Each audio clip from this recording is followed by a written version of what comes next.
1969 में किशनगढ़ की राजकुमारी हुआ करती थी, चारुमती।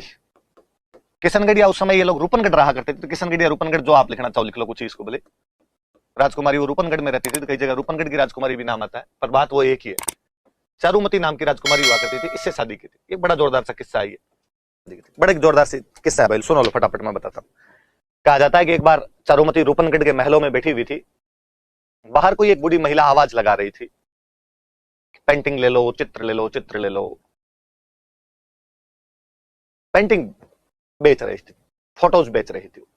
राजकुमारी चारुमती ने उस महिला को महलों में बुलाया और उस महिला से अच्छे अच्छे पोस्टर लिए, भगवान राम का, कृष्ण का, शिव विष्णु के, राजा महाराजाओं में महाराणा प्रताप का, पृथ्वीराज चौहान का, राणा सांगा का, कई फोटो लिए उसने। वो महिला दिल्ली से आई थी और उस महिला ने कहा कि राजकुमारी तुम्हें एक पोस्टर और लेना चाहिए, जब तुम इतने पोस्टर ले रही हो तो एक फोटो और लो तुम अच्छा सा। राजकुमारी ने कहा वो किसका फोटो है? उसने एक लंबा सा बड़ा सा पोस्टर दिखाया। राजकुमारी ने कहा ये कौन है? इनको नहीं जानती तुम? स्वयं हिंदुस्तान के बादशाह, मुगलिया सल्तनत के मालिक, जहांपना आलमगीर औरंगजेब खुद है ये। उसने अच्छा औरंगजेब ये है क्या? औरंगजेब के किस्से कारनामे उस समय सब जगह फैल रहे थे कि साहब औरंगजेब किस प्रकार से कट्टर नीतियां अपना रहा है। उसने वो पोस्टर भी लिया, उन सारे पोस्टर के रुपए दिए उस बूढ़ी महिला को और कहा माई 2 मिनट रुको तुम। फिर अपनी सहेलियों को कहा कि सारी अपने जूते निकाल के इस पोस्टर पे मारो, औरंगजेब बोले। सहेलियों ने इस पोस्टर पे जूते जूते जूते जूते मारे, तो पोस्टर बाप रे चिंदी चिंदी हो गया एकदम। उस बूढ़ी महिला को दिया और दे के कहा कि जाके औरंगजेब को कहना चारुमती ने फाड़ा है। वो बूढ़ी महिला गई और उसने जाके औरंगजेब को कहा कि जहांपना आलमगीर, इस प्रकार से राजस्थान में किशनगढ़ के पास रूपनगढ़ नाम की जगह पर एक राजकुमारी चारुमती ने आपके पोस्टर की ये हालत की, टोटे टोटे कर दिए इसके। और मैं तो क्या बताऊं, मैं तो बोल ही नहीं सकती, क्या बुंडी बुंडी गालियां निकाली आपको। औरंगजेब को बड़ा गुस्सा। औरंगजेब ने कहा अच्छा मतलब ये औकात? औरंगजेब ने हाथों हाथ रूपनगढ़ फोन किया, मैं तुम्हारी राजकुमारी चारुमती से शादी करना चाहता हूं। रूपनगढ़ वालों की क्या औकात की औरंगजेब को मना करे, छोटी सी रियासत। कहा साहब आओ उधर से, तब मिस कॉल कर देना, टेंट वेंट लगा के रखेंगे, मिठाई विठाई उतरवा लेंगे थोड़ी। जब चारुमती को यह पता चला कि मेरे घर वाले मेरी शादी औरंगजेब से कर रहे हैं, तो उसने मना कर दिया कि मैं औरंगजेब से शादी आज करूं कल करूं, और आप मेरी जबरदस्ती औरंगजेब से शादी नहीं कर सकते इस प्रकार। घर वालों ने समझाया कि देख तेरी शादी नहीं करेंगे, औरंगजेब सेना लेकर आएगा, अपने मुकाबला नहीं कर पाएंगे औरंगजेब का, और एक तेरी शादी नहीं करने की वजह से औरंगजेब की सेना साधारण परिवारों की लड़कियों को उठा उठा के ले जाएगी। राजा को प्रजा को बचाने के लिए कई काम करने पड़ते हैं, इन बाकी लोगों की रक्षा के लिए आवश्यक है, शांति के लिए आवश्यक है कि तेरी शादी कर दी जाए। राजकुमारी ने कहा कि नहीं, मैं शादी आज करूं कल करूं। तो राजकुमारी ने कहा तो मैं रक्षा खुद कर लूंगी मेरी। घर वालों को गुस्सा आएगा, ठीक है तो कर ले तू जो तुझे करना हो, हम तो शादी करेंगे। अब राजकुमारी चारुमती सोचेगी कौन बचा सकता है अपने को, और राजकुमारी चारुमती को अचानक याद आया कि राणा राज सिंह ने ऐलान करवा रखा है कि यदि किसी हिंदू राजकुमारी पर जबरन इच्छा के विरुद्ध शादी का दबाव बनाया जा रहा हो तो मुझे मैसेज किया जाए। राजकुमारी चारुमती ने कहीं से महाराणा राज सिंह जी के नई जियो सिम के नंबर कबाड़े, व्हाट्सएप मैसेज किया उनको, फूल तुम्हें भेजा है खत में, ऐसा तो क्या लिखा होगा। उन्होंने लिखा कि जिस प्रकार भगवान श्री कृष्ण जरासंध के खिलाफ रुक्मणी का हरण करके ले गए थे और स्वयं उसे शादी कर ली थी, और उसी प्रकार आप औरंगजेब के खिलाफ मुझे हरण करके ले जाइए तथा अपने चरणों की दासी बना लीजिए। अब भाई राज सिंह जी के पास ऐसे मैसेज आते ही रहते थे, टोल फ्री नंबर था राज सिंह जी वाला। तो राज सिंह जी ने पहले डीपी चेक की, राज सिंह ने ठीक है।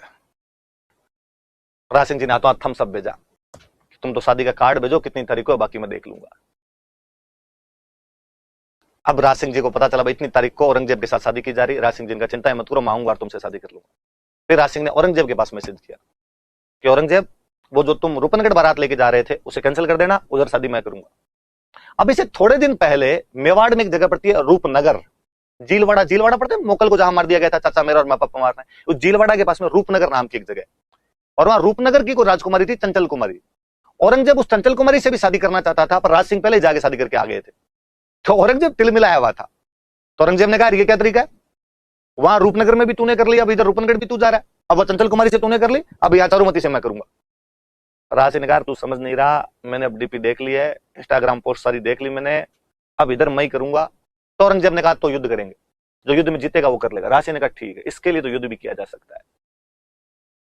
अब पता चला कि साहब उस दिन औरंगजेब उधर से सेना लेके आएगा, जो जीतेगा उससे शादी हो जाएगी। राज सिंह जी ने फिर दिमाग लगाया, अपने मंत्रियों को बुलाया और मंत्रियों को बुला के कहा कि साहब एक अबला नारी पुकार रही है।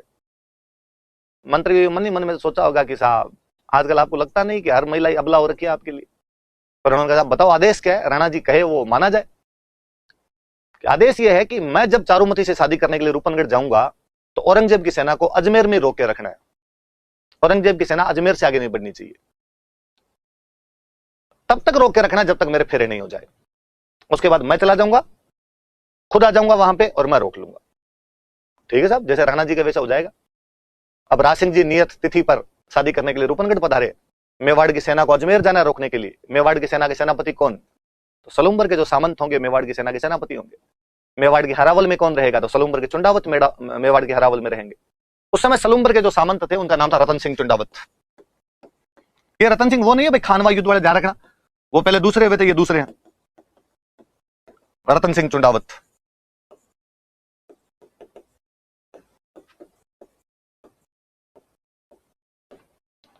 सलूम्बर के सामंत हुआ करते थे। मेवाड़ का प्रथम श्रेणी ठिकाना, मेवाड़ का सबसे बड़ा ठिकाना सलूम्बर, उसके सामंत रतन सिंह चुंडावत।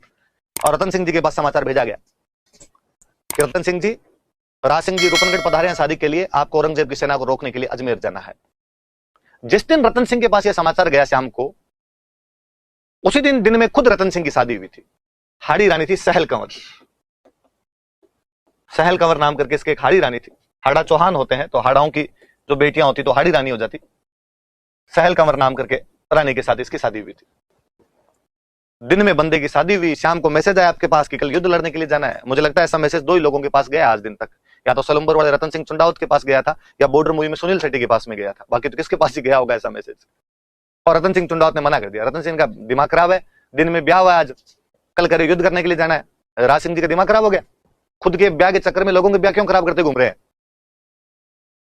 उसकी रानी हाड़ी रानी सहल कंवर को जब इस बात का पता चला कि मेरे पति युद्ध में जाने से इनकार कर रहे हैं, उसने अपने पति को समझाया कि आपको युद्ध करने के लिए जाना चाहिए, क्योंकि मेवाड़ के हरावल में सलूम्बर के चुंडावत रहेंगे। ये अधिकार आपके पूर्वजों को मिला हुआ है जब चुंडा जी ने राज्य का त्याग कर दिया था।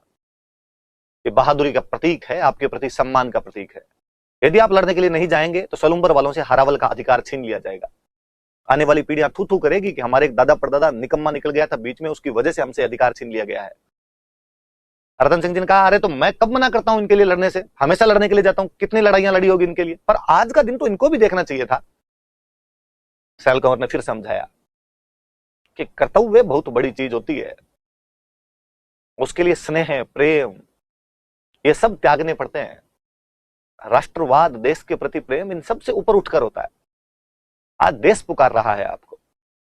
उस रानी ने समझाया तो रतन सिंह जी भाई तैयार तो हो गए। दूसरा दिन रतन सिंह जी अपने सलूम्बर की सेना को लेकर मेवाड़ के हरावल में जाने के लिए तैयार हुए।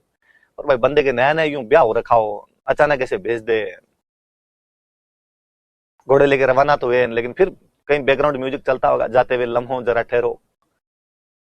सलूम्बर से निकलते हुए जब उस रानी का महल आया, सहल कंवर का महल आया, तो रतन सिंह जी ने वापस ऊपर की तरफ देखा। रानी झरोखों के अंदर से अपने पति को झांक रही थी। रतन सिंह जी का दिल फिर, उन्होंने अपने पास खड़े अपने सैनिक को कहा कि ऊपर जाओ और रानी को कहो कि मैं उनके लिए कोई निशानी मंगा रहा हूं, कि कोई रानी की निशानी लेके आओ। लगा कि यार कोई रानी को निशानी विशानी दे देगी, अंगूठी अंगूठी चूड़ी उड़ी निकाल के दे देगी, तो अपने उसको देख के टाइम पास करेंगे। उस सैनिक ने जाके रानी हाड़ी रानी सहल कंवर से कहा कि नीचे आपके पति रतन सिंह चुंडावत खड़े हैं और आपकी कोई निशानी मंगा रहे हैं। वो रानी पुनः सोचती है, वह लड़की जो कल ही शादी होकर आई थी, इस बारे में विचार करती है कि कैसा दिन आया है कि मेरी सुंदरता की वजह से मेरा पति युद्ध में जाने से आनाकानी कर रहा है। यदि पति युद्ध में ना गया तो बेइज्जती, यदि युद्ध में चला गया और वहां जाने के बाद कहीं मेरे चक्कर में वापस भाग के आ गया, आने वाली पीढ़ियां इस बात के लिए धिक्कारेगी कि एक राजकुमारी की सुंदरता ने उसके पति को मोहपास में बांधकर युद्ध करने से इनकार करवा दिया था। उसे पुनः याद आता है कि मैं बूंदी के उन हाड़ाओं के खानदान से बिलोंग करती हूं जिनकी एक राजकुमारी की शादी, मेरी बुआ की शादी जोधपुर के राजा के साथ हुई थी, और मेरे फूफा जी जब युद्ध हार कर वापस आए थे तो मेरी बुआ ने किले के दरवाजे बंद करवा दिए थे। और यहां एक मैं जिसका पति युद्ध करने से ही मना कर रहा है। ऐसे जीवन का क्या अर्थ है? उस क्षण में उसे लगता है कि जगत मिथ्या है, जीवन क्षण भंगुर है, देश इससे भी बढ़कर है।